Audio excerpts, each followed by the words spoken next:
this in part is just, the director's busy. Every once in a while, like my partner would be on just defense for 3 tables and 3 sets of pairs in a row. The other side is playing ultra slow on us. The director comes over and tells us, play faster. And of course, I know as a player, that makes me just like enraged, just half a little bit. I don't complain visibly. You're like, what the heck are they telling me for? Okay, there are times, Thoreau once said that if a trout was in the milk, something was fishy. It could be a real problem when somebody has been the same pair is late and the people in front of him and behind him catch up. It's very difficult for us not to assume you're at least contributing to the problem. But if you know you're not, it doesn't hurt to call the director and say, I know it looks like it's us, but it really isn't. Yeah, that's why I was Yeah, I don't see anything wrong with doing that. Yeah, it's because I was sitting there going, maybe I should call the director saying, just on the 3rd time saying, they're going slow again. On the other hand, we have a dilemma as directors because on any given hand, you're allowed to take the time you need. But you're supposed to play in a timely fashion in general. And that can be difficult. And if you have someone who is consistently slow, you've got to stay on his case or hers. You really do. You go over and you move boards and you warn the person. You warn the person's partner, I hate to do it, but I'm going to have to take boards away and you're going to lose points. Years ago, before we had the machines or anything like that, and when it was expensive to call long distance, we had a pair who were lovely. They came every Monday night to the game. They brought a pie or a cake. They brought other people in. They could not have been nicer, and they were slow. And we would beg them to play faster, and they didn't do it. So I finally wrote to ACBL and said, what do I do about this? I don't want to chase them off. And the answer was, show them this letter that you have authority from ACBL that says, you've been warned a lot of times already. The next time you're slow, you're going to lose 1/4 of a board, or 2 points. The time after that, it will be 4. The time after that, it will be 8. The time after that, it will be 16. Do you get my drift? I never had to apply the first one. They were never late again. I had to impress them first. But it's part of our job is to first of all, to have the clock set at a reasonable amount of time. As I said earlier, our clients are getting older.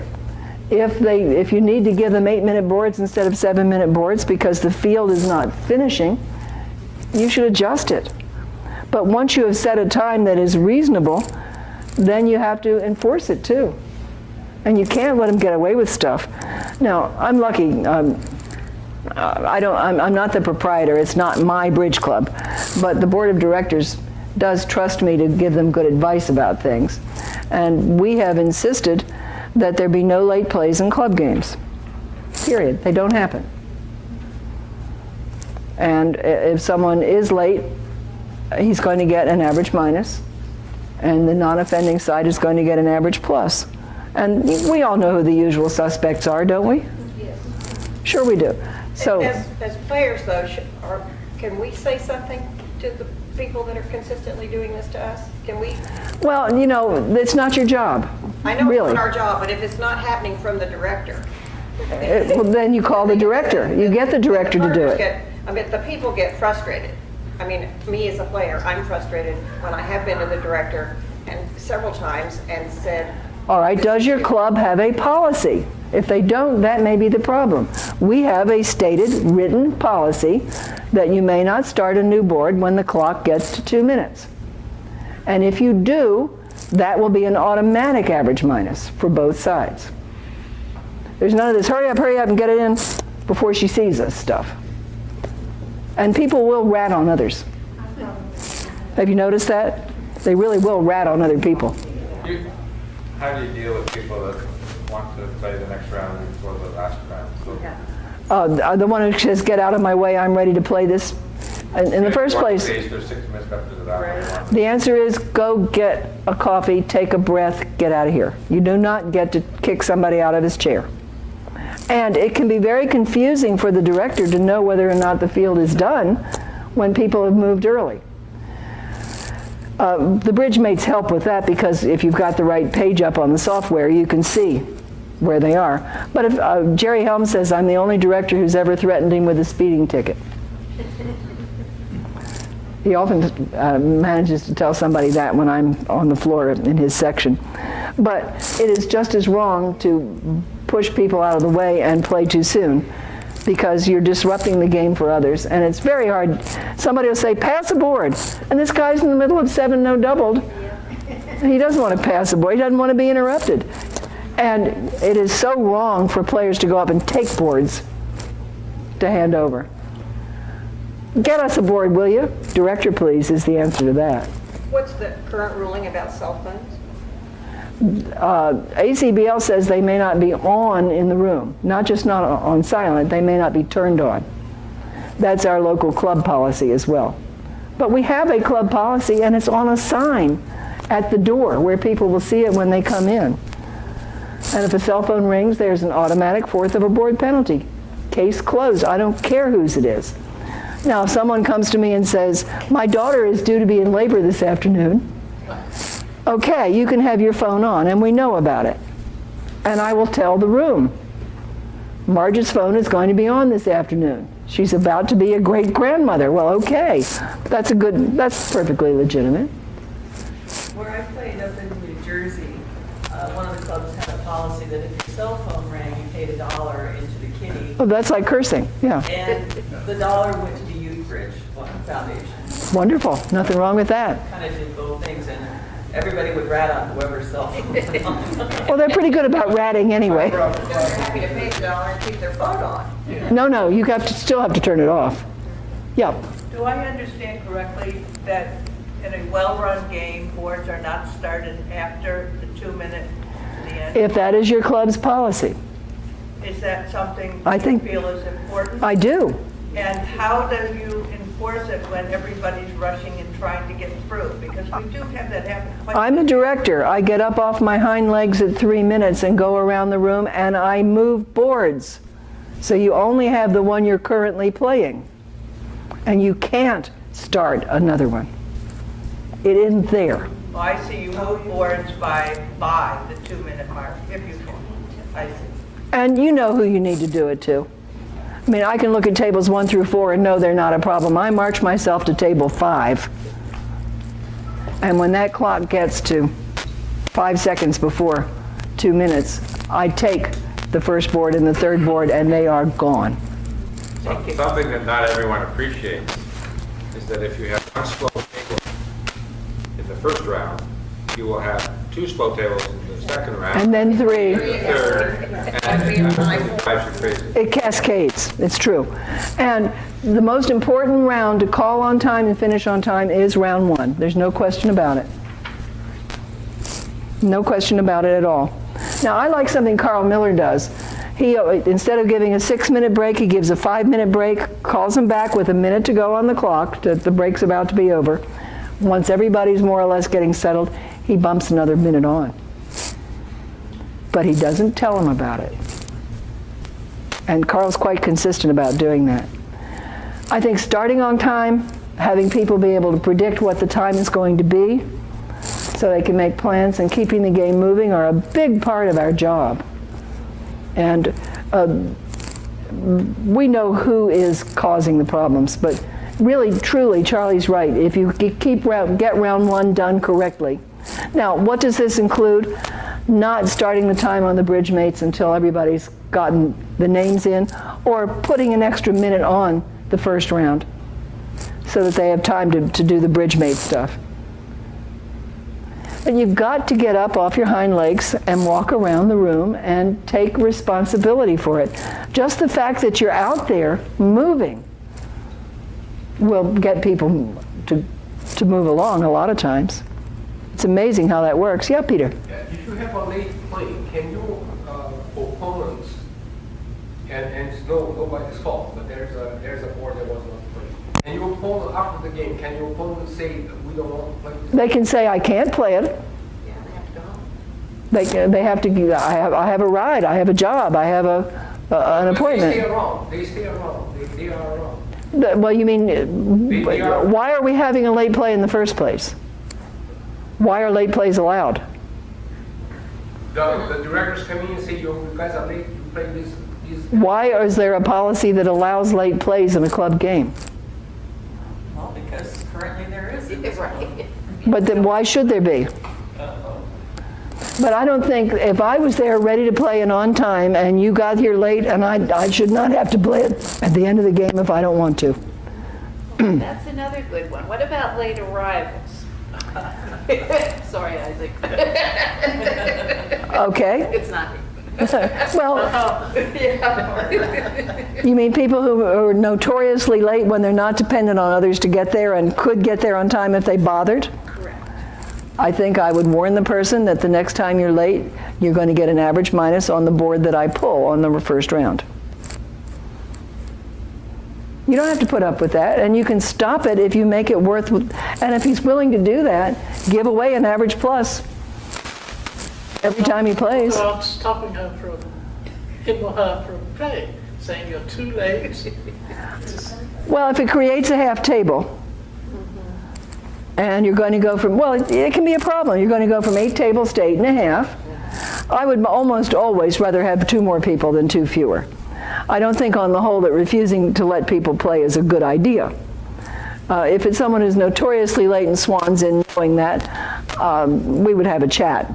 But what do you have to do then if you're going to change from 4 board rounds to 3 board rounds? Again, ACBL score makes it easy. This is the kind of thing I plan to talk about tomorrow, by the way.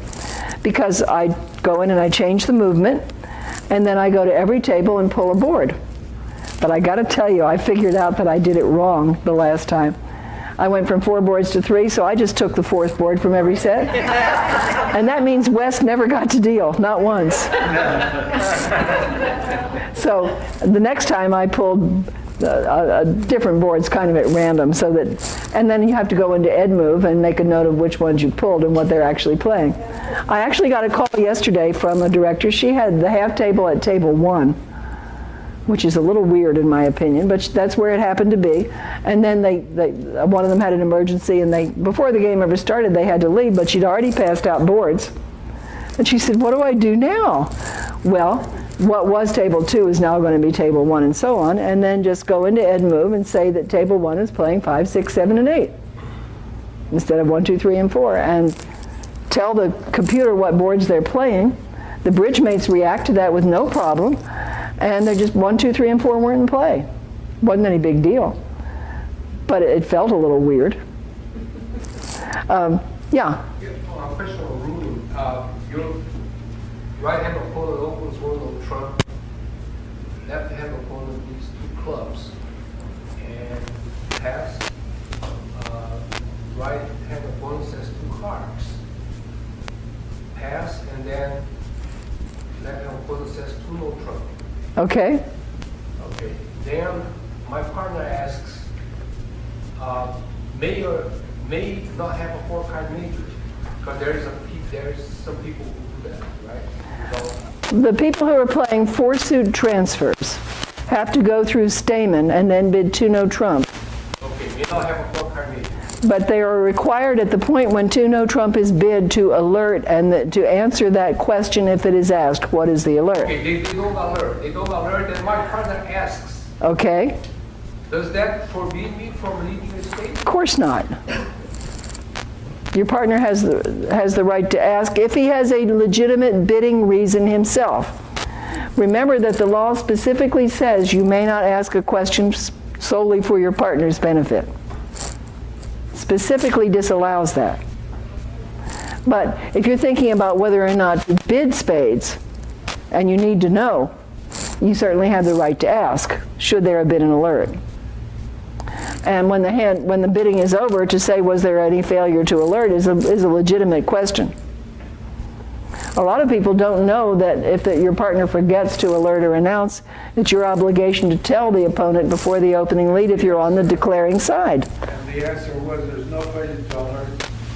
The two experienced players play, and they say, we haven't played together too much, and so we don't know what each other's doing.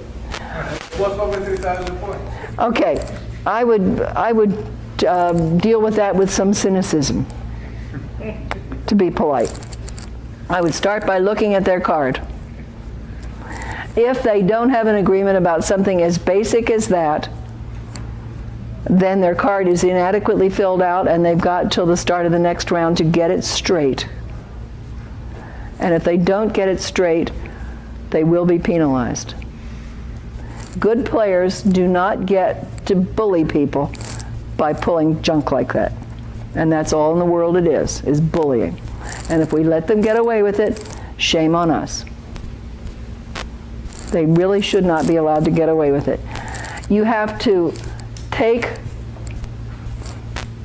responsibility for protecting the field. And the way you do that is to deal with players who are pushing the envelope that way, to be polite about it. They can't say, oh, well, we haven't talked. If it's something obscure, maybe they haven't talked about it. There's nothing obscure about 1 no, 2 clubs, 2 hearts, 2 no. There's nothing obscure about that. They know whether or not they're playing 4-suit relays. I had one time where diamond, a heart, a no trump, 2 clubs, and I asked, is that minor forcing? It might be.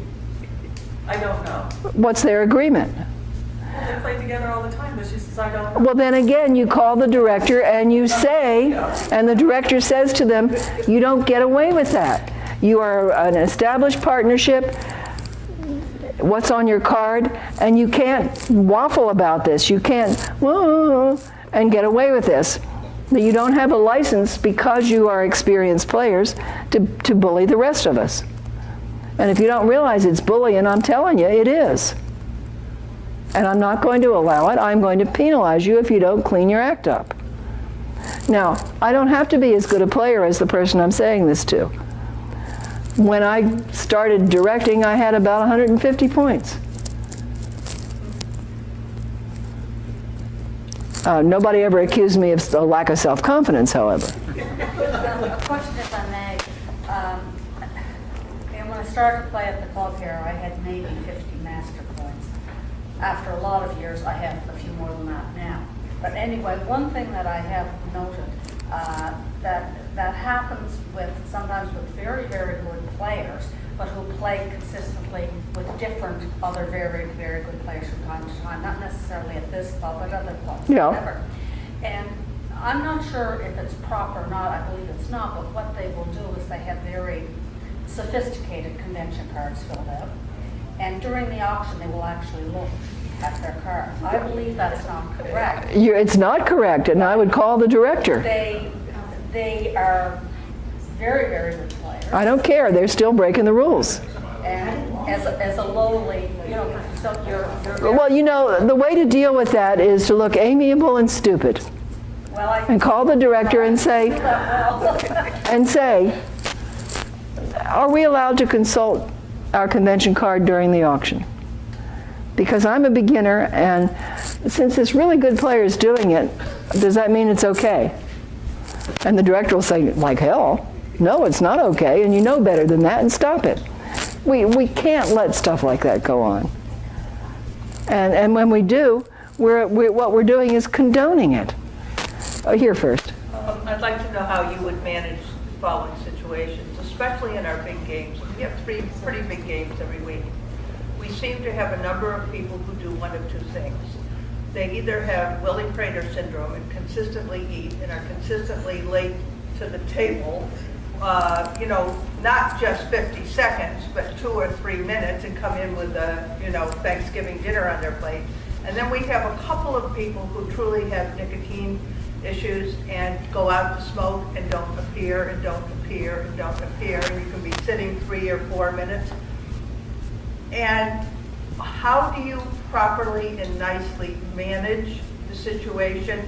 Because it's almost always the same people who either eat too much or smoke. Why do I have to be nice about this? Tell me that. I don't know. Well, you are nice, Carol. I know that about you. But I think the moment comes when you just have to say the rules are the same for all of us. When there's 3 minutes gone on the clock, it's director, please. My opponents aren't back yet.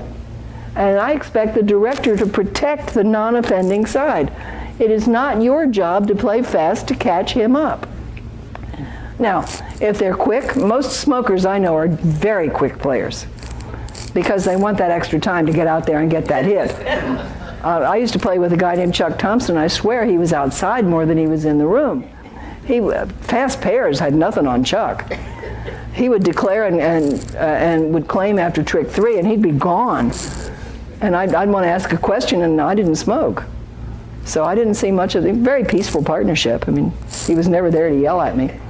But you should be calling the director, if the director isn't cognizant of the fact that these people are coming back late, and say, my opponents are arriving late and I don't want to have to rush. You have the right to play in a tranquil environment. You have the same 7 minutes aboard or 8 or whatever it is that everyone else is your due. And if you're not getting it because of the consistent behavior of an opponent, you have the right to ask the director to protect your interest. And if the directors aren't doing it, I suggest that you go to the club board and get some policies made for your club that are published. Now, our club has published policies about slow play, about late plays and no plays, about all sit-outs or north-south. Can you send me a copy of that? Sure. And if anybody wants it, you know, I'll forward it. Now, your club might have different needs and requirements than the one I'm in. But the point is, you should have policies and you should enforce them. Peter, and then over there. Yeah. Yeah, can you look at a blank card just to see whether certain calls should be alertable? No. Ready? It is never wrong to alert too much. But any aid memoir is illegal. Oh, but on the back, on the card, pension card tells you what should be. But you're not allowed to consult it. Even a blank one. No. That's improper. But to alert too much is never wrong. And you should do it without adding any comments or I guess maybe this is an alert. No, just alert. And if your partner says after the hand, that's not alertable, you say, well, I wasn't sure, and it is better to err on the side of courtesy to the opponents. And I've also known people to alert, and then a few beats later they say, I'm alert. They think about it some more and realize. But consulting the card, blank or not, is most improper. And if an opponent is consulting the card during the game, I'm serious. I would just call the director and say, is this allowed? Now, you don't have to say he was doing it. Just ask the question. Sir? And it wasn't so much a question, it's just a comment. But to me, one of the most important rules, and also least enforced, is having 2 matching convention cards at the table. Oh, yes, I agree with you. And do you have any recommendations on how to get it better enforced? Besides, I know you can call the director, put the onus on the director to come to the table, and they'll say, Well, that's that. well, until you get it filled out, you're complaining on this and yada, but just to get a club to enforce it ahead of time. I think that's a matter of club education. I really do. Our club has regular classes, and things like this get discussed in some of those classes. We have a newsletter every month. We put out a calendar of events and a newsletter. And along with cool things like whose birthday it is and what the charity is we're supporting, we will also have a reminder about something like that from time to time. If you see it's becoming a problem, one thing you can do as a director is stand up and just remind the whole group. Before One No Trump became legal with a singleton, as it just did recently, there was a pair of guys in Daytona who were notorious for opening 16 of any pattern, One No Trump. All that meant as far as they were concerned. It was like their version of a Schenken club. I got 16 points, I open 1 no. And they started appearing in DeLand. And I knew about this because I'd heard about them. I actually knew the 2 of them, and I said, one of them was rejoiced in the name of Felix Flora. And I said, Felix, I understand your policy has been to open 1 no with any 16-point hand. It is illegal, and if you do it in this club, I will warn you once, and then I will kick you out. And I'm going to announce to the group at the start of the game that this is the case, that you have been warned, so they're very conscious of what you have. And if you get caught doing it, I will warn you once, and then you will go home, and you will not come back. Never had to do it the first time. ACBL laws, though, like Law 40, only says your partnership understanding has to be available.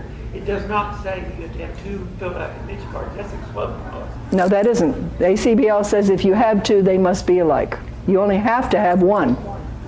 You don't have to have even 1, is according to what I've been taught, and according to what's in the law. Right now, 40, it just says your understanding has to be available. It might be a 3-ring binder. Yes, but it has to be available and usable. And local clubs and conditions have contested almost everything in Florida. Tournaments, they'll even say beforehand, you have to have 2 filled out convention cards.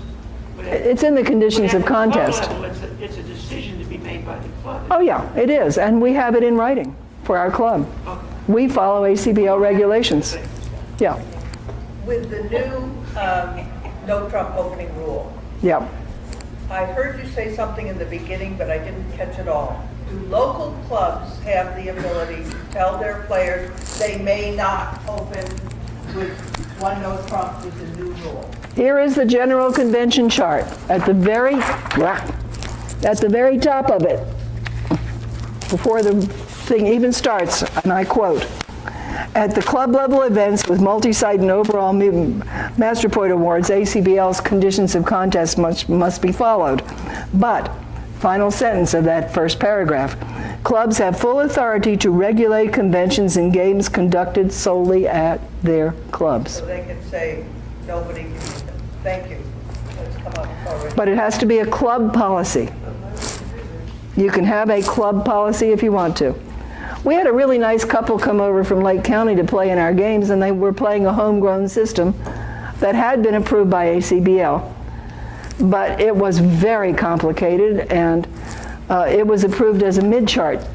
Well, mid-chart, 6 boards or more against the same opponent. Sometimes it's 24 boards against the same opponent before some of the mid-chart and super-chart conventions are allowed. And I said, you can play most of this card, but you can't play this and this in our club. They're mid-chart, and they're not appropriate to play at this level of competition. Well, then we can't play here, was the answer. And I said, I'm so sorry. Everybody likes you. We wish you would stay. But you can't do that. We have a rule, and we're going to follow it. I love directing. I get a great kick out of it. I've always enjoyed it. David used to say, anytime you get to tell people what to do, of course you like it. And I suppose to some degree he's right. But I think so much of what matters in directing is not the technical stuff. It's being conscious of the spirit of the game, the spirit of your group, making things go smoothly and making them comfortable for the group, and then standing up for the field when you need to. Yes, you both have to have cards. Yes, they need to be alike. No, you can't come wandering in late and make people rush because you need more food. You protect the field. It's not personal. It's not because I don't like you. It's because our rules are different, and you have the same obligation to follow them as everybody else. We can present things in a fashion that makes them much more palatable and makes people much more willing to cooperate with us. And there's so much good you can do in directing.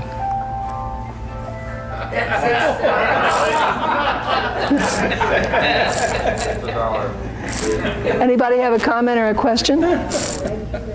Tomorrow I plan to talk some technical stuff about ACBL score and go into some detail about the rulings FAQ. I'm going to go through the rulings FAQ list and talk about a lot of them. And try to talk some more also about getting directors to get their clubs to step up and have policies. If you are a director in a club, you are one of the leaders of the club, and you are the personal symbol of that club. Among other things, I think it means you should dress more carefully. I think directors ought to wear a name tag that says they're directing. I've got one in my purse that says Game Director DeLand. This is a TD one here. And I think that the directors you are not one of the guys when you're directing. If I go to let's say Elsa and I have gotten to be good friends, and I went to a table where I knew her but didn't know the rest of them, I would just say, what can I do for you, ma'am? My husband said it was very funny to hear me call him sir. But if I went to his table at a tournament, which occasionally I would have to do, I'd try to avoid it, but once in a while I got stuck with it. I didn't treat him God knows I didn't treat him differently. But for the moments when you are directing, you aren't the same as the club players, and you have different responsibilities. And you have especially that responsibility to the group, rather than to your friends or to any individual. It's a wonderful and very satisfying thing to get to do, and at my age, to be able to do it and get my teaching fix and my tell people what to do fix is wonderful. And thank you so much for coming. Thank you. Don't forget, a lot of copies were made, so if you'd like to help support that, we would appreciate it.